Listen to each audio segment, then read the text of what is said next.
setback for the president. First Lady Melania's plan to hit the campaign trail tonight just suffered a major blow. She's had to cancel her appearance. Her spokeswoman says Melania has a lingering cough after her bout with COVID-19 and will skip the rally. Mrs. Trump continues to feel better every day following her recovery from COVID-19, but with a lingering cough and out of an abundance of caution, she will not be traveling today. Melania has not been seen in public since she was hit with the virus. Tonight's campaign rally in Erie, Pennsylvania would have been her first rally since June 2019.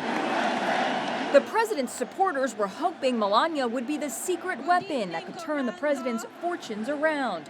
They go wild at the mere mention of her name. People love our First Lady. They love our First Lady. It's not known if her lingering COVID issues will keep the First Lady away from Thursday night's final debate of the election.